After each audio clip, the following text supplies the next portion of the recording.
take about 4 years and cost around $1.7 billion US. Kristen Winters, EAC News. You're watching EAC News. Thank you for joining us.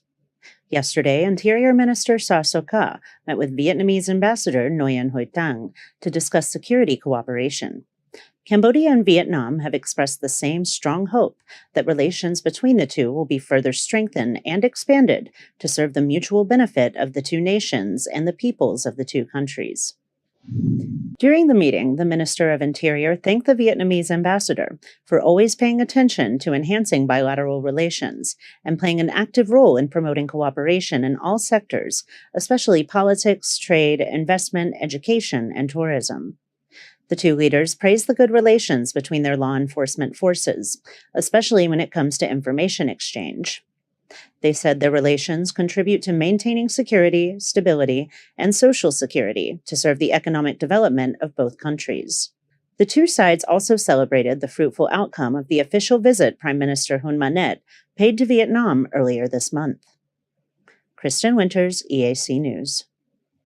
You're watching EAC News. Thank you for joining us. National Assembly President Kun Sotari met with the winners of the 2024 Australian Government Postgraduate Scholarships yesterday at the National Assembly Building. On the occasion, 18 people representing 38 students who will be pursuing postgraduate studies at various educational institutions in Australia received a recommendation and a courtesy call with the National Assembly President. EAC News reporter Anthony Ellis has more. All scholarship recipients came from a variety of institutions, including government, the private sector, NGOs and civil society, and will continue their master's and doctoral studies in Australia. The National Assembly President congratulated the winners and said that their ability to secure scholarships in the country with the third highest education standards in the world is a source of pride for the students, their families and Cambodia society as a whole. She said that students nowadays are able to study abroad with pride due to Cambodia's current state of peace, noting that she too had received a scholarship to study in Australia in 1975, but was unable to go due to civil war. She said the peace is more vulnerable than anything and that without there can be no development or opportunities for young people to get an education. She told the students who received the scholarships that they are important human resources for the development of the country. She encouraged them to participate in promoting the natural culture, especially with the people from other countries, so that they may better know Cambodia and understand it. It is a peaceful and society stable country that wants to welcome tourists and investors from all over the world. Anthony Ellis, EAC News. You're watching EAC News. Thank you for joining us. Minister of Interior Sa So Kha said that if government officials or civil servants are involved in hit-and-run traffic accidents, they may lose their positions. EAC News reporter Anthony Ellis has more. Yesterday, the Interior Minister spoke at the 18th International Day of Remembrance of Victims of Road Traffic Accidents in Sitnaville, where he suggested that those involved in hit-and-runs will not be immune from consequences moving forward. He said those involved in traffic accidents must come forward and confess instead of running from the scene. He stressed that the civil servants must be public role models and that their actions should show respect and others can emulate.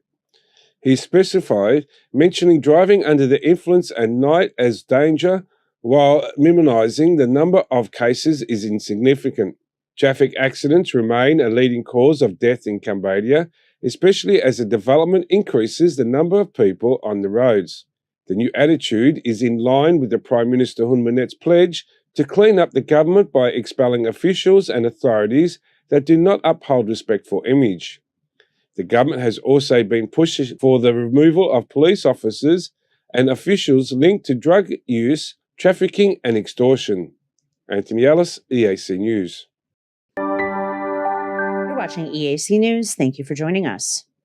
The General Department of Customs and Excise has released a series of new reform measures to help the private sector recover, including reducing fees and simplifying customs procedures. Prime Minister Hun Manet has called for reforms in various ministries and departments that will strengthen Cambodia's competitiveness and contribute to building resilience in the national economy. EAC News reporter Anthony Ellis has the story. Director General of Department of Customs, Kun Nym, announced the reforms yesterday and said that the new measures were a result of the November meeting between the government and the private sector.